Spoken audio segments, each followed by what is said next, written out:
सिर्फ आकर सब घर वालों के सामने कहता है कि मुझे आप लोगों से कुछ बात करनी है। सिद्दीकी साहब कहता है चलो अंदर अंदर चलकर बात करते हैं। वासिफ कहता है नहीं, सबके सामने ही बात कर लेते हैं, वैसे भी कुछ लोग कान लगा के बातें सुन लेते हैं। वासिफ कहता है मुझे जॉब मिल गई और मंडे से मेरी ज्वाइनिंग है। उसके बाद वासिफ कमरे में आकर बहुत ज़्यादा रोता है और कहता है मैं अपने भाई और अब्बू को दुख नहीं दे सकता, उन्होंने मेरे लिए बहुत कुछ किया है। औरत कहती है तुम ज़्यादा परेशान मत हो, हम अच्छा भी तो सोच सकते हैं ना, तुम अपनी सैलरी से कुछ पैसे जमा करके अब्बू और अम्मी को उम्रा या हज करवाना। वलीद घर आता है तो अस्मा उसे सारी बात बताती है और रजरा के जो कपड़े उसने फेंके होते हैं वो तय लगा कर रखती है। रजरा कहती देख लिए अपने भाई के काम, आज वो कह रहा है मुझे कारोबार से अलग करो, घर को गेगा घर से अलग करो। जमाल कहता है हम भाइयों का मसला है, ये हम खुद सॉल्व कर लेंगे। कहती ये भाइयों का मसला नहीं है, घर का मसला है। अब्बू से समझाता है कि जैसे तुम कल बीमार हो गए, पूरा दिन घर रहे, तुम्हें किसी से कोई बात नहीं की, किसी के ऑफिस में जॉब करोगे तो गधों की तरह तुमसे काम लेंगे, तुम्हारी सारी तनख्वाह तो बीमारियों में ही चली जाएगी।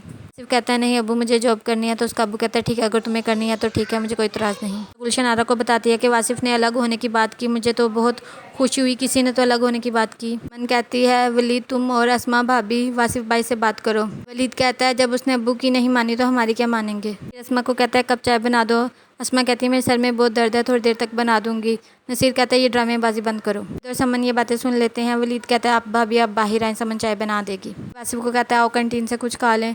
वासिफ कहता है मुझे लंच तक ये प्रोजेक्ट कंप्लीट करना है, मैं नहीं जा सकता। सिद्दीकी साहब जमाल को कहते हैं मेरे बाद तुमने भाइयों को इकट्ठे करके रखना है, वासिफ के बारे में दिल में बदगुमानी मत पैदा करना। तुम्हारा भाई है, ये उसे 4 दिन का शौक है, चौथे दिन आएगा और कहेगा भाईजान मुझे अपने साथ ही शॉप पे रख लें। सिद्दीकी साहब कहता है मुझे उमर की साइकिल लेने जाना है, भूल गया तो तुम्हारी अम्मी गुस्सा होंगी। फरहत अस्मा और रजरा को कहती है मेरी अंगूठी थी, मैं आटा गूंदने के लिए शेल्फ पर रखी थी, लेकिन अब वो गुम गई है। अस्मा कहती है वहीं ध्यान से देखो मिल जाएगी। फरहत कहती है अगर कहीं देखनी है तो अजरा भाभी के कमरे में देखें।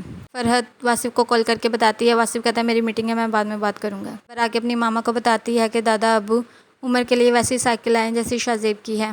जरा कहती ले आए तो क्या एहसान नहीं किया। अंबर कहती है नानी को तो आपने कॉल की थी, उन्होंने तो दोबारा कॉल नहीं किया और अब आप ऐसे कर रही हैं। तो वासिफ को कहती है भाभी अज़ा को कहो कि मेरी अंगूठी वापस करें। कहते हैं ऐसे मैं इल्ज़ाम नहीं लगा सकता किसी पर, बहुत ज़्यादा लड़ाई हो जाएगी।